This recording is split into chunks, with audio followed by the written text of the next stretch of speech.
Magandang araw at magandang buhay. Nakikita niyo ba itong post na ito?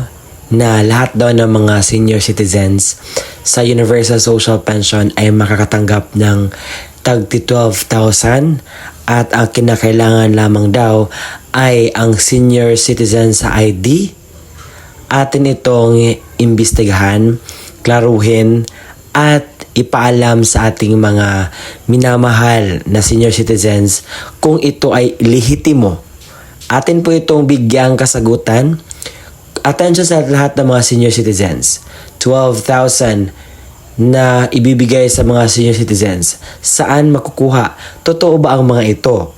Atin niyang pag-usapan dito sa aking vlog. At ngayon po, ipapakita ko mismo kung saan ito nanggaling na video.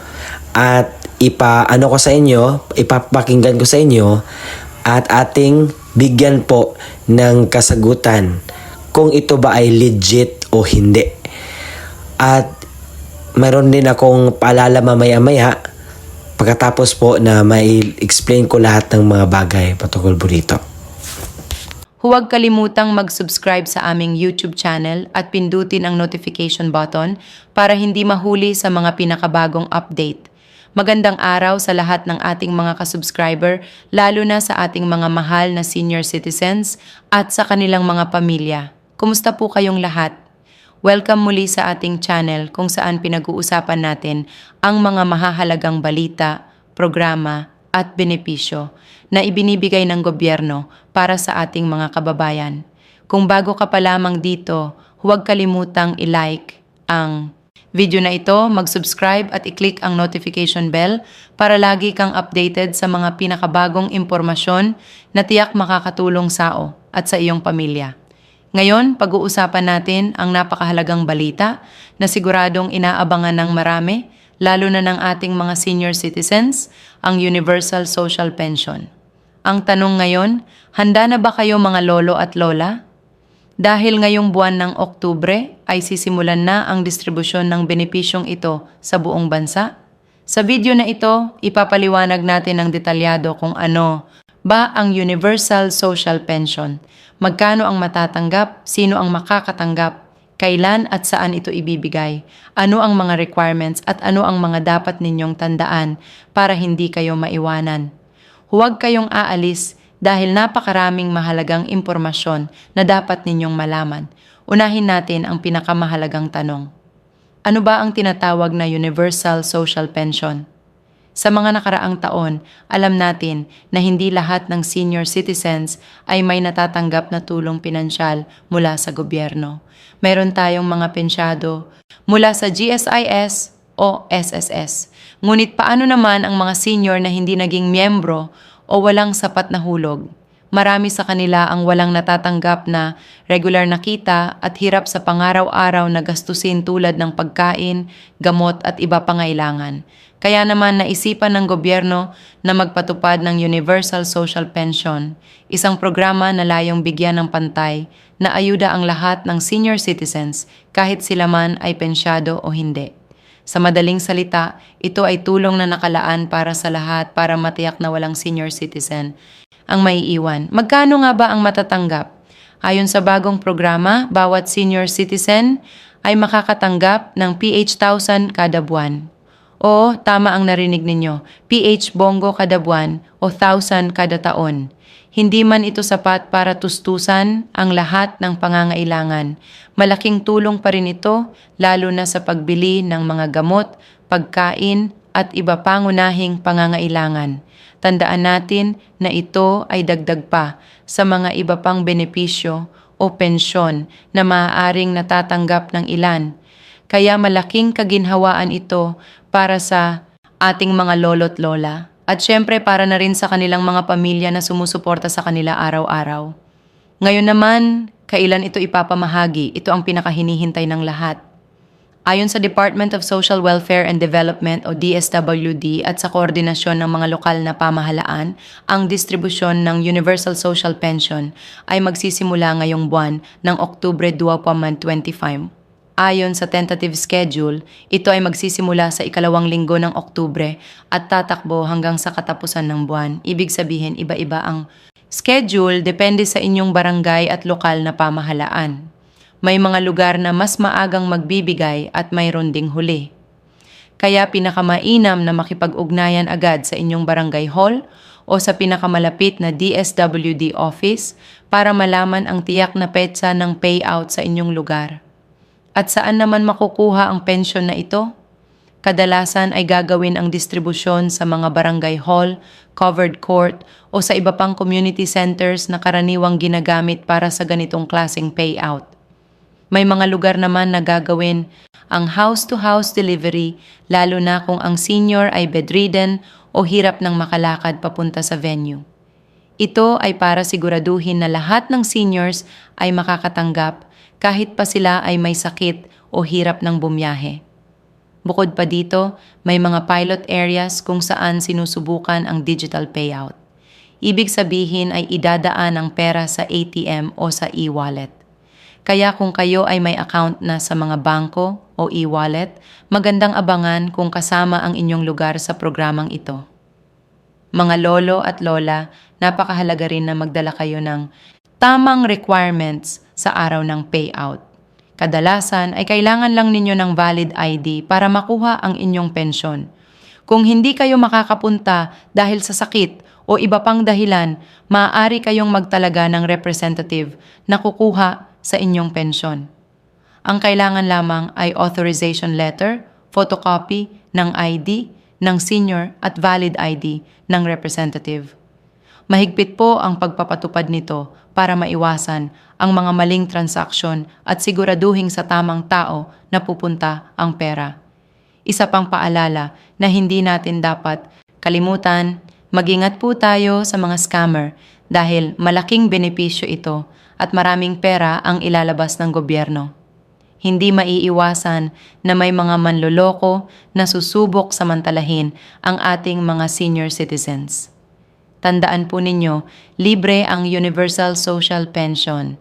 Wala kayong kailangang bayaran para kayo ay maisama sa listahan. Hindi na rin kailangan ng fixers o middleman. Kung may lumapit sa inyo at sinabing magbayad para masigurado ang inyong pangalan, huwag po kayong maniniwala at agad na i-report sa barangay o sa DSWD. Ang tanong ng marami, paano kung wala akong record sa barangay o paano kung lumipat ako ng tirahan? Ang pinakamahalaga po ay siguraduhin na updated ang inyong impormasyon sa barangay. Kung kayo ay bagong lipat, makipag-ugnayan agad para mailista ang inyong pangalan. Ang listahan ng mga senior citizens ay galing sa barangay at inaakyat sa DSWD. Kaya doon pa lamang ay dapat ay maayos na ang inyong impormasyon. Kung may kulang na detalye, huwag mag-alala dahil may mga verification process pa rin na ginagawa bago ibigay ang pensyon. Ngayon, isipin natin ang magiging epekto nito. Kung bawat senior citizen ay makakatanggap ng PH Taulan kada buwan, napakalaking tulong nito sa bawat pamilya. Isipin ninyo kung sa isang bahay ay may 2 senior citizen. Ibig sabihin, 2,000 kada buwan ang nadaragdag sa budget ng pamilya. Kung gagamitin ito sa gamot, malaking bagay na. Kung ipangbibili naman ito ng pagkain, siguradong makakagaan. At higit sa lahat, ito ay pagkilala sa malaking kontribusyon ng ating mga lolo't lola sa lipunan. Sa mahabang panahon, sila ang nagtrabaho at nagsakripisyo.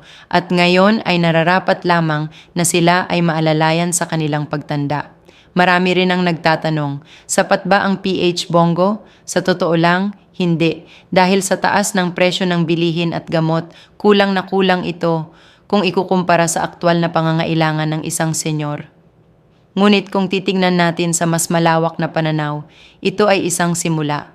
Ang mahalaga ay naumpisahan na ang programa at unti-unti itong mapapalakas pa sa mga darating na taon. May posibilidad na tumaas pa ang halaga ng pensyon depende sa budget ng gobyerno at sa suporta ng publiko. Kaya mahalaga rin na iparating natin ang ating mga hinaing at sugesyon upang lalo pang mapabuti ang programang ito. Habang papalapit ang distribusyon ngayong Oktubre, may ilang bagay na dapat nating gawin. Una, siguraduhin na kayo o ang inyong mahal sa buhay na senior citizen ay nasa opisyal na listahan ng barangay. Pangalawa, alamin ang eksaktong petsa ng payout sa inyong lugar upang maiwasan ang kalituhan at siksikan. Pangatlo, ihanda ang mga requirements gaya ng valid ID at authorization letter kung kinakailangan. Pang-apat, mag-ingat sa mga scammer at huwag basta-basta magbigay ng pera o impormasyon sa hindi opisyal na tao. At panghuli, gamitin ng tama ang pensyon na matatanggap upang higit na makinabang senior citizen. Mga kasubscriber, malinaw na ang Universal Social Pension ay isang malaking hakbang tungo sa mas maayos na pamumuhay para sa ating mga senior citizens. Sa kabila ng mga kakulangan nito, ito ay simbolo ng malasakit ng pamahalaan sa ating mga lolo at lola. Kaya naman napakahalaga na tayo ay maging maalam, handa at alerto. Kung may katanungan pa kayo tungkol dito, huwag kayong mahihiyang magtanong sa inyong barangay officials o sa DSWD offices. Mas mabuti ng sigurado kaysa mapag-iwanan. Ngayon gusto kong marinig ang inyong opinyon. Sa tingin ninyo ba sapat na ang PH1000 kada buwan para sa ating mga senior citizens? Ano ang mga dapat pang idagdag o baguhin sa programang ito? I-comment ninyo sa ibaba. Dahil mahalagang marinig din ang boses ng publiko, lalo na ng mga pamilya ng ating mga lolo't lola. At bago tayo magtapos, kung sa tingin ninyo ay mahalaga ang video na ito, paki-like at i-share sa inyong mga kamag-anak at kaibigan para sila man ay maging updated. Huwag din kalimutang mag-subscribe at i-click ang notification bell para hindi ninyo ma-miss ang iba pang mga balita at impormasyon tungkol sa mga programang makakatulong sa ating mga kababayan. Maraming salamat sa inyong panonood mga kasubscriber. Ingat lagi at sana ay maging maayos at matiwasay ang distribusyon ng Universal Social Pension ngayong Oktubre. Handa na ba kayo mga lolo at lola?